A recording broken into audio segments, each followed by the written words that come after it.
और अब बात बाढ़ और बारिश की। जोशीमठ के बद्रीनाथ नेशनल हाईवे से भयावह तस्वीरें सामने आई हैं। पहाड़ का एक बड़ा हिस्सा टूटकर नीचे गिर गया।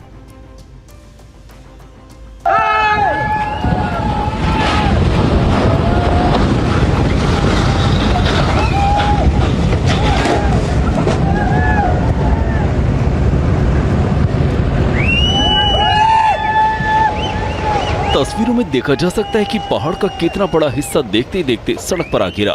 इतना ही नहीं, मलबे के साथ साथ बड़े बड़े पत्थर भी साथ में गिरे। सड़क जहां पत्थरों से भर गई, वहीं काफी मलबा खाई में भी गिरा।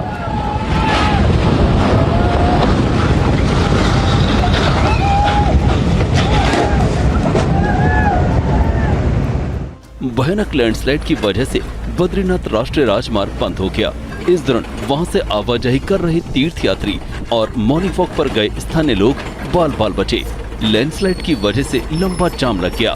काफी संख्या में तीर्थयात्रियों को सड़क किनारे समय गुजारने के लिए मजबूर होना पड़ा। हालांकि कड़ी मशक्कत के बाद बद्रीनाथ नेशनल हाईवे पर एक बार फिर से आवाजाही शुरू हो पाई। चमोली पुलिस ने ट्वीट कर इसकी जानकारी दी। उत्तराखंड के कई इलाकों में लगातार भारी बारिश हो रही है, जिसके बाद एनडीआरएफ और एसडीआरएफ ने अपनी निगरानी बढ़ा दी है। तस्वीरें टनकपुर के बनबसा बैराज की हैं, जहां शारदा नदी का जलस्तर लगातार बढ़ रहा है। नेपाल में भारी बारिश के बाद बनबसा बैराज पर पानी का दबाव बढ़ गया है, जिसकी लगातार निगरानी की जा रही है। एनडीआरएफ और एसडीआरएफ की टीमें भी पूरी तरह से चौकस हैं। बनबसा में भारत नेपाल को जोड़ने वाले अंतर्राष्ट्रीय पुल को यातायात के लिए फिलहाल बंद कर दिया गया है। बनबसा बैराज से 1,66,000 क्यूसेक पानी छोड़ा जा चुका है। वहीं उधम सिंह नगर के खटीमा में भी बाढ़ से हालात काफी गंभीर नजर आ रहे हैं। खटीमा के कई इलाके जलमग्न हैं। लोगों के घरों में पानी का बसेरा है। सड़कों पर कई फीट तक पानी है, जिसकी वजह से लोगों को भारी परेशानी का सामना करना पड़ रहा है। खटीमा में पिछले 3 दिनों से लगातार तेज बारिश हो रही है। खुद मुख्यमंत्री पुष्कर सिंह धामी ने बाढ़ प्रभावित इलाकों का दौरा किया और अधिकारियों को राहत बचाव कार्य के निर्देश दिए। इस बीच खबर यह है कि पीलीभीत में भी बाढ़ की स्थिति बेहद गंभीर हो गई है। एनडीआरएफ की टीमें लगातार बाढ़ वाले ग्रसित इलाकों में फंसे लोगों का रेस्क्यू कर रही है। रिपोर्ट देखिए।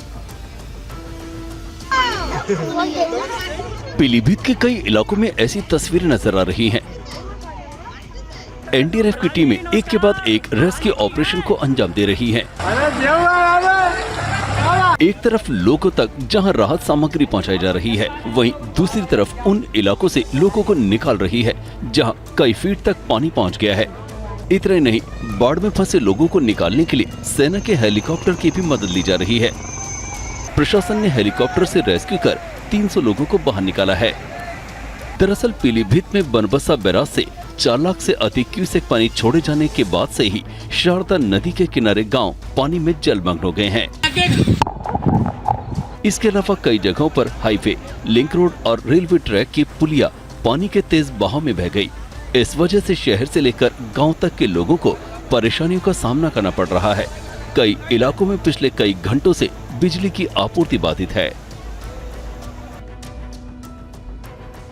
और दिल्ली में अगले 5 दिनों के लिए भारी बारिश का अलर्ट जारी किया गया है। मौसम विभाग की ओर से कहा गया है कि दिल्ली के कई इलाकों में मूसलाधार बारिश हो सकती है। दिल्ली और एनसीआर में बारिश के साथ साथ तेज हवाएं भी चल सकती हैं। आईएमडी के पूर्वानुमान में ये भी कहा गया है कि बारिश के साथ साथ गरज और बिजली गिरने की भी संभावना है। कल भी दिल्ली एनसीआर में जमकर बारिश हुई, जिसके बाद कई इलाकों में लोग जल भराव से जूझते नजर आए। साथ ही कई जगहों पर ट्रैफिक जाम भी देखा गया। दिल्ली में जल भराव की परेशानी के बाद राजनीतिक बयानबाजी भी हो रही है। सब इलाकों में जाम, पानी भरा हुआ है, लोग त्राही कर रहे हैं, लेकिन इनको कोई फर्क नहीं पड़ता क्योंकि इन्होंने नालों की सफाई नहीं की है। इन्होंने नालों की सफाई पर सिर्फ भ्रष्टाचार किया। वहीं मौसम विभाग का कहना है कि उत्तराखंड और हिमाचल प्रदेश में लगातार बारिश की वजह से दिल्ली में भी बाढ़ का खतरा पैदा हो गया है। दरअसल हथनीकुंड बैराज में हिमाचल और उत्तराखंड से पानी आता है। हथनीकुंड बैराज पर ज्यादा पानी इकट्ठा होने पर उसे यमुना में डिस्चार्ज कर दिया जाता है।